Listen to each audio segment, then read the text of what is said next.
A fisherman spent 7 years married to a woman he had trapped rather than won, and the night she finally found what he had stolen from her, she walked past their children, past him, straight into the sea, and did not look back even once. This is grim and true. This story comes from the folklore of Scotland, Ireland, and the Faroe Islands, where Selkies are said to live as seals in the water and shed their skins to walk as men and women on land, if only for a single night. A young fisherman, walking the shore before dawn, came upon a group of women dancing on the rocks, their sealskins folded in a pile beside them where the tide could not reach. He had heard the old warnings about this. Everyone in his village had, touch nothing. Watch from a distance. Let them return to the sea when their dance was done. He did not listen. He did not listen. He took one skin, the smallest, softest one, and hid it before its owner even noticed the sun was rising. When the other women pulled on their skins and slipped back into the water, one remained standing on the sand, human, bewildered, with nothing to wear but what he offered her. Without her skin, a Selkie cannot return to the sea. She is bound to the land and to whoever holds what was taken from her. The fisherman knew this. He told her gently that he would help her, that she could stay in his home until she found her way. He did not tell her that her skin was folded inside a locked chest in his own loft, exactly where he intended to keep it. She stayed because she had no other choice. Over months, then years, she learned to keep his house, cook his meals, and raise the children they had together, 3 of them born, one after another. She was never unkind to her family. She sang to her children in a language none of the neighbors recognized. But visitors to that house noticed something else too.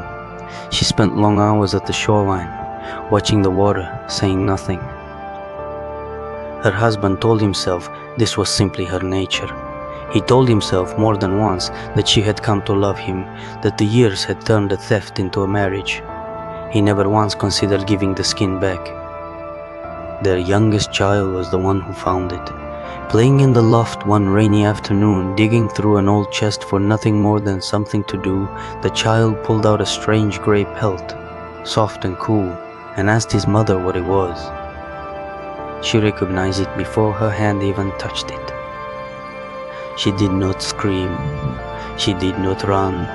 She held the skin against her chest for a long moment, the way a person holds something they thought had died, and then she walked calmly out through the front door, down across the wet sand, past the tide line, without a single word to the husband who had just realized, far too late, what his son was holding. He ran after her. He called her name across the beach, the same name he had given her, since she herself had never once told him her true 1 in 7 years of marriage. She did not turn around. At the water's edge, she pulled the skin over her shoulders in one motion, the way a person shrugs on a coat they have been waiting their whole life to wear again. The transformation was immediate.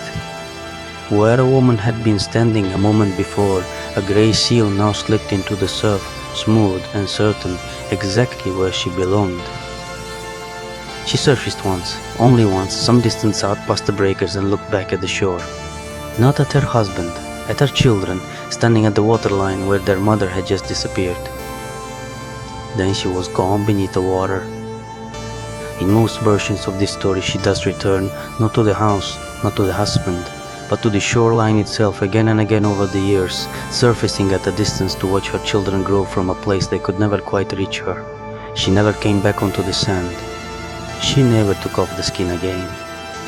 Selkie stories have been told across the North Atlantic coastline for centuries, and modern retellings almost always soften the husband into a lonely, sympathetic figure and the wife's departure into a bittersweet, mutual goodbye.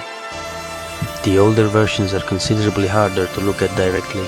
They describe a woman held for years through the simple act of hiding an object she needed to go home, a marriage built on that theft, and a family she loved but was never free to choose. The story does not ask whether she forgave him. It only shows what she did the instant she was finally given the choice. This is grim and true. If you want more of the real stories, subscribe. Next week, Yuki Onna, the Japanese legend of a snow woman who spares a man's life on one condition he can never keep. Until then, stay in the dark.